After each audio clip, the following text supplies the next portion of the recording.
Here's what to look for in the coming year. As if you've been watching these periscopes and watching me for a while, you probably know that I can be influential. I write about influence. I'm a trained hypnotist, etc.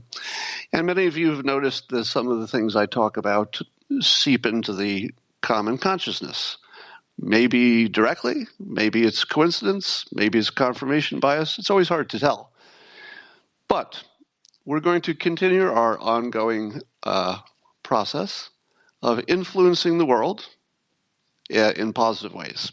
So I want to tell you what influence I'm going to focus on for 2020 so that you can watch how things look today, just take a mental snapshot, and then do it again at the end of 2020 and ask yourself if the things that I tried to influence look like they're different. Now, that doesn't mean I'm the one who influenced them, but it's fun. So you can follow along. So here are the things I would like to accomplish.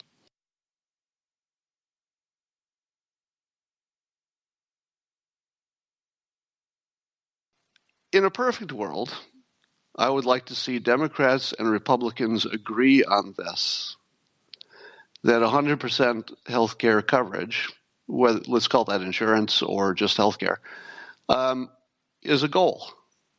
And I think that the Republicans fail big time in their persuasion on health care. They really fail big by not saying it is also our goal to cover 100% of the people.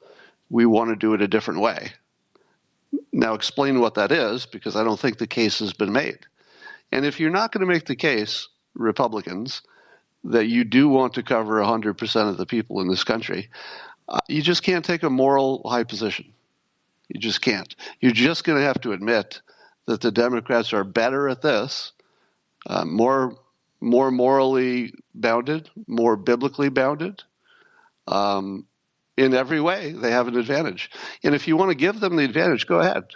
But it's going to cost, right? It's going to cost in Congress. It's going to cost votes for the presidency. So what I'd like to see is a Republican full-throated statement that you want to get to 100% coverage. Maybe you say it at the same time you say you don't know how to do it. Because here's the second part. The second part is I would love to see the commitment to get there followed by, here's the good part. You ready?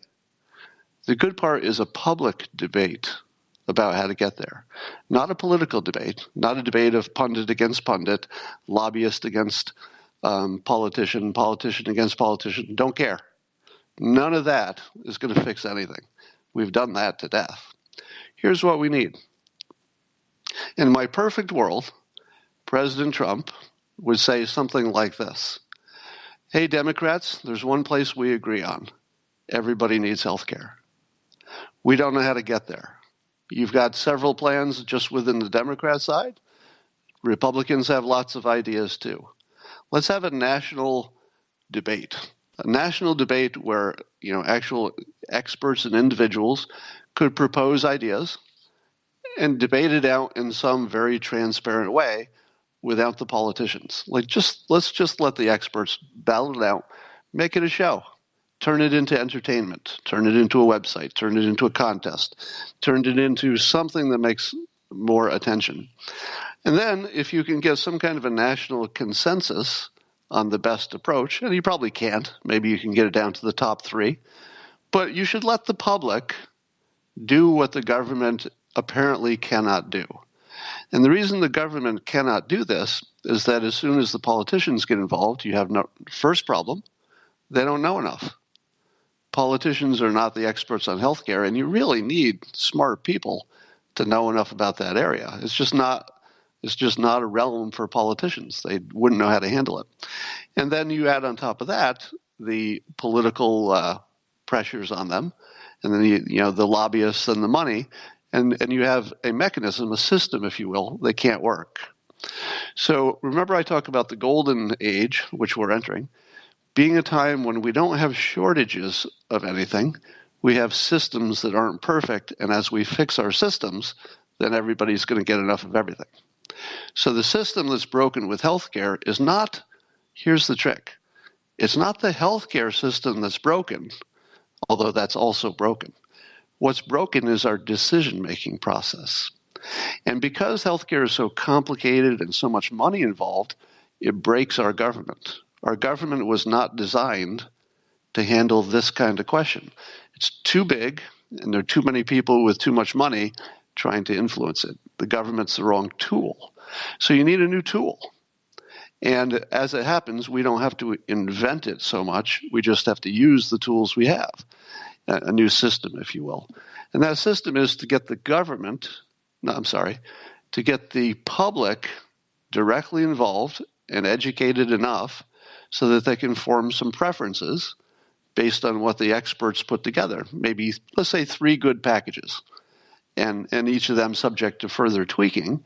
But I think we should have a system where both the Congress and the United States, wait for the good part, here it comes, in which the Congress and the United States commit in advance to 2 things: having a full year of public debate on healthcare. Public, meaning the public. Not the politicians behind closed doors, not the lobbyists, the public. That's the important part. Regular people, just experts, citizens, people who care. And try to get them over the next year to come up with their 3 best plans. It could be 2 Democrat plans, 1 Republican. It doesn't matter. But just the 3 best. And then commit in advance, the Congress and the President, to be, let's say you don't want to overcommit because you could get 3 bad plans, but that they would commit to trying to get the top one, whatever's the top most popular one, legislated. So once the public decides, then we hand it over to the government and say, check it for 2 things. 1, to make sure it's all legal. You've just done the little work, the legal work, to make sure that you've got something you can execute and is practical and all that. But also to make sure that the majority did not steamroll the minority.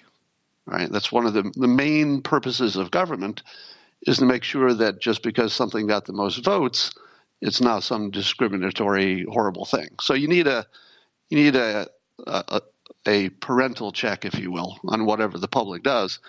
But I'd love to see the government commit to letting the public work it out, and then the government being a supporting role instead of the leading role, because they can't be the leading role. That just won't work. All right, so the first thing I'd like to see in 2020 is a revised decision-making process.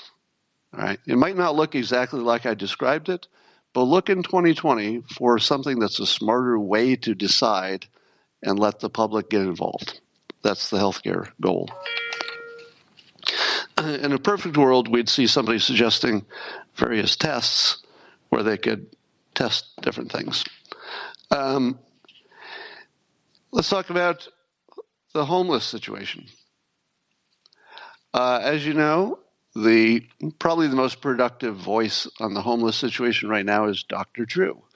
And one of the big questions, and it really focuses on this question, I think, the question of involuntarily taking people off the streets if they need drug or mental health, some kind of counseling or support.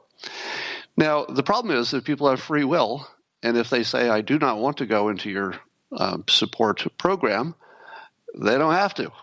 And then they die on the street, and they make things worse for other people as well. So the big decision that needs to be made is how, if at all, can authorities be helpful in sort of forcing people to do what's good for those people.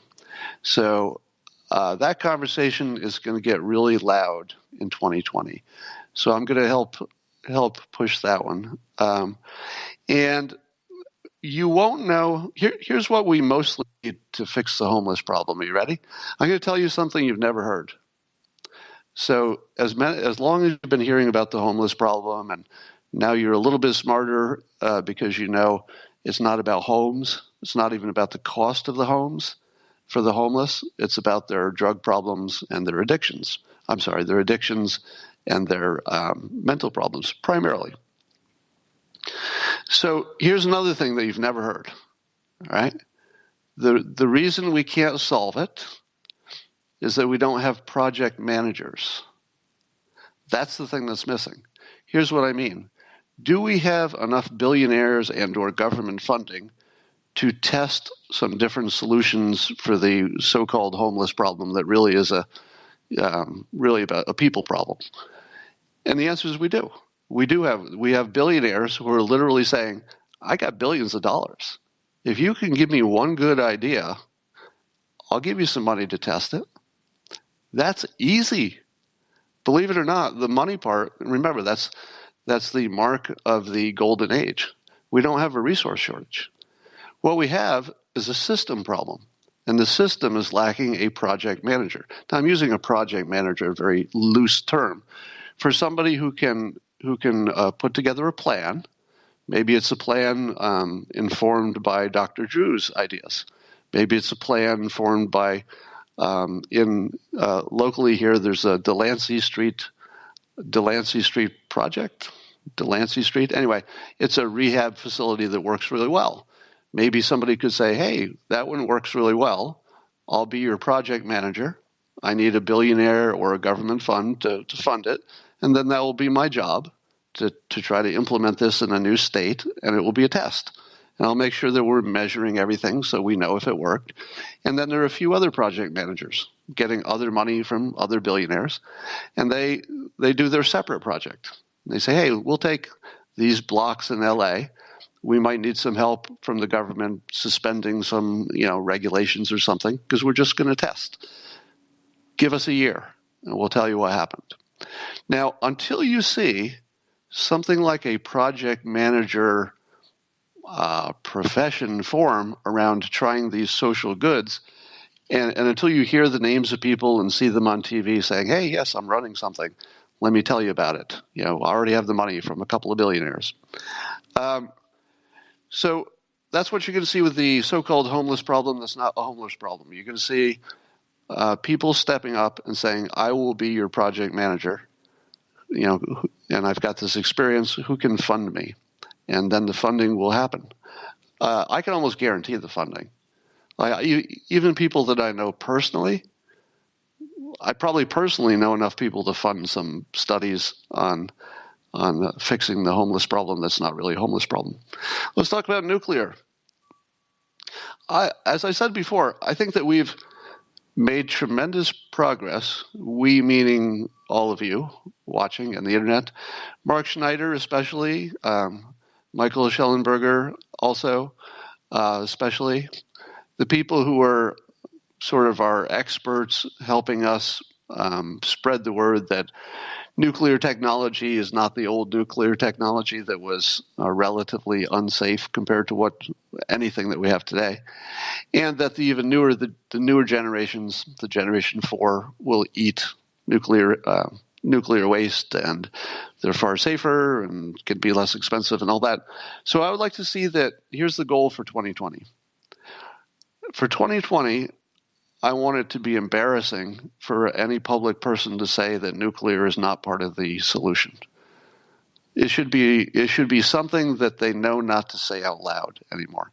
We're almost there, because I think something like half of the Democrats that are running for president are pro-nuclear, or at least open to the conversation, which is the same as being pro. If you're a Democrat and you're saying in public, well, I'm open to listening about nuclear energy, that says yes. That means you've looked into it and you know it's part of the solution, because some people aren't going to want to go strong on that because of their party affiliation. But I think 2020 will be the year that when you talk about climate change, you have to talk about nuclear power. Let's agree on that. 2020 is the year that any public conversation about climate change and its risks has to include that the solutions include nuclear. It'll also include solar and other green energies.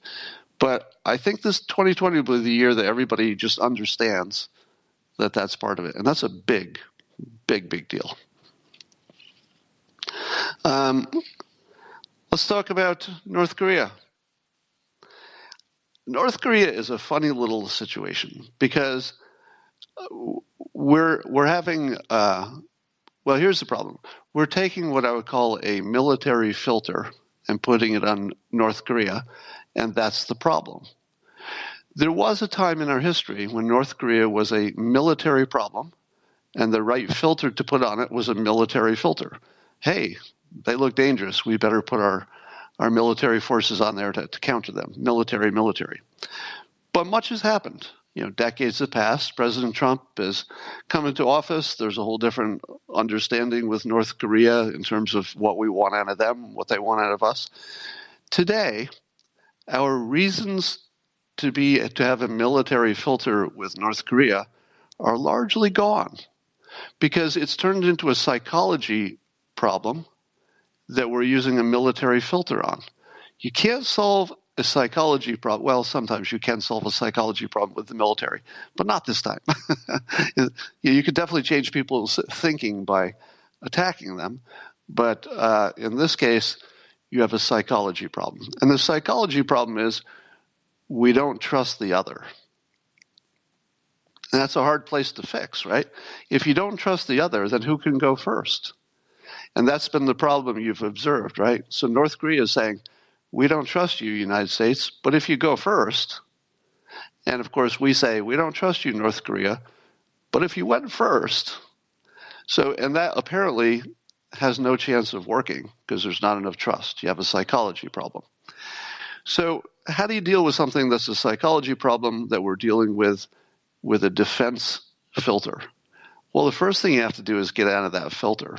You can't get rid of your military, but you can certainly talk about it differently, frame it differently, approach it differently. And here's the way I would do it. Now, this is just brainstorming, all right?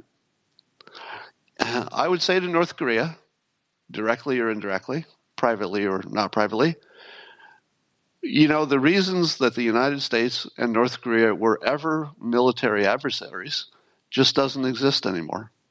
That's the high ground. You just say to North Korea, we are at military, let's say military footing with each other, and it used to make sense. But would you agree, Kim Jong-un, that it doesn't anymore? The base reason for us to have any military conflict with them whatsoever, completely gone. Is there any chance that we want to attack North Korea? None. There's no chance we want to attack North Korea. Not any chance at all. Is there any chance that North Korea really wants or thinks that they're going to take over South Korea? No, none. There's not a chance in the world that they think that would be a good idea to try that. But what is a genuine risk for Kim Jong-un? Because I don't think the United States is anymore. I mean, we don't want to be, and therefore we're not. China, maybe Russia, but China. Don't you think that North Korea has more long-term risk, Hong Kong, more long-term risk being on the front steps of China? Doesn't China want to control everything that touches their border? Of course they do. Of course they do. Don't you think China, if they had an opening, would try to get more control of North Korea? Of course they would. I think that we can make a deal with India and North Korea, and the fun part would be to throw it into the same deal. So here, look at the diversion I'm using. Notice I just threw India in there. India, what's India got to do with North Korea? Nothing except they're a nuclear power who also doesn't trust China, right? Think about this. Think about the productive combination of India, an advanced nuclear power, and North Korea, also advanced nuclear power in their own way. Suppose you said to India and North Korea, India and North Korea, and we basically do say this to India, I would think, in essence, in the coming years and decades, wouldn't you rather be on our side? North Korea, if you had a choice of being our friend and actually being somewhat protected by us, and here's the offer we could make. We could say, North Korea, not only should we not be pointing our weapons at each other because the reasons have all gone away, but maybe we could help you be a little safer from China. And here's how you could do it. You could say, we will protect you, maybe not directly militarily, because we wouldn't want to, I don't know that we'd want to have a military agreement that would protect the territory of North Korea with our military against China. That might be too much. But we could say that we'll protect you economically, we'll protect you politically, and if you can maybe work with India to have India make sure that your weapons are either safe or pointing in the right direction, that would make us feel a lot more comfortable. Because, North Korea, United States, maybe you don't feel too comfortable with us yet, but maybe India could come over. And if India tells us that they've looked into it, your nukes are secure and they're not pointed at us, we've got something to work with. We'll help your economy. Just don't counterfeit our money and stuff like that. So that would be a reframe in which we would reframe North Korea all the way from being a military enemy that just doesn't even make sense to a hybrid kind of a special military ally without being full military ally. In other words, just somebody that we commit to protecting the way they are. And just say, look, we'd rather protect you. It's cheaper. Fighting you is expensive. Protecting you from any potential future Chinese, improprieties, kind of cheap. Let's do the cheap one. And indeed, if we can invest over there, well, maybe we make money. Also in 2020, I think that you're going to see more people using the word decoupling and strategic decoupling in particular. I believe that there is a small but growing voice, of which I'm part of, to encourage American companies not to do business with China because in the long run it's just to our detriment and even in the short run. Now, I don't think that there will be a massive sudden unwinding of existing business. And we'll probably need some tariff agreements on the little stuff over time, agricultural especially. But I think that in 2020, it will be a common opinion in the United States. Right now, it's a sort of a niche opinion, but it'll be a common opinion that we should be decoupling with China at the same time we're being nice to them, and pushing hard on the things we have to push hard on. But as long as they're using the Falun Gong for body parts, which they are, killing them for body parts, as long as they've got concentration camps, they're suppressing Hong Kong and sending fentanyl to us by the boatload, we can't further our relationship with them. We can only decrease it. And I think that'll be happening. And then I think I'm expecting some kind of more aggressive action against the Mexican cartels. Now, the other thing I'd really like to see, and let's push for this in 2020, I'd like to see a test of some place in the United States where it makes sense, fully legalizing drugs for maybe a year or a few years, whatever it takes to test it. How many of you would agree on a test, not the entire country, but just some county or municipality saying, look, we have to test some things that we wouldn't normally be able to test. We have to, temporarily, just give us a full suspension of all drug crime laws for this municipality, and let's just run it for a year. Might be worse, might be better, maybe we learn something. But here's the thing. I'm starting to lose patience with talking about it. Are you? Are you all having the same impression? Talking about the big drug problem and all the stuff coming from China that goes to Mexico, that comes here, that kills all our people by tens of thousands, I'm kind of tired of talking about it. If we're not testing it, our government is broken. Now, maybe those tests need to be primarily private enterprise things, but you still need the government to suspend the laws. And so maybe what we need is not just a drug czar, but a drug czar whose specific job is to temporarily suspend the laws in places where you can test some stuff. Now, another place you might need to temporarily suspend the laws is about what I was talking about, the Dr. Drew approach, which is that in the worst cases, people need to be involuntarily, let's say, taken care of. And that would require changes in the laws.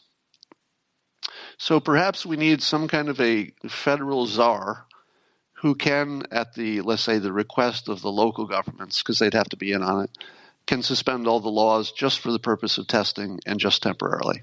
So that's what I'd like to see in 2020. Could make a gigantic difference. Somebody says the entire country would be Skid Row. Well, we have examples in Portugal, for example. In the comments, you see a lot of people mentioning it. So Portugal tried making drugs legal, and all the reporting is that it helped a lot, not even just a little. Apparently, it helped a lot. So if you want things to look like Skid Row, keep doing it the way you're going. If you want it not to look like Skid Row, then try something that's worked before. See if you can figure out what it was about that worked, and then duplicate it. But if you're not doing that, if you're not testing, you're not doing anything, right? If our government can't tell us, oh, we've got 3 trials going on, and we're testing various variables and seeing what works and what doesn't. If they're not telling you that, then what they are telling you is we're not doing anything and we're not capable of doing anything. Because how hard would it be to test stuff, right? It shouldn't be that hard.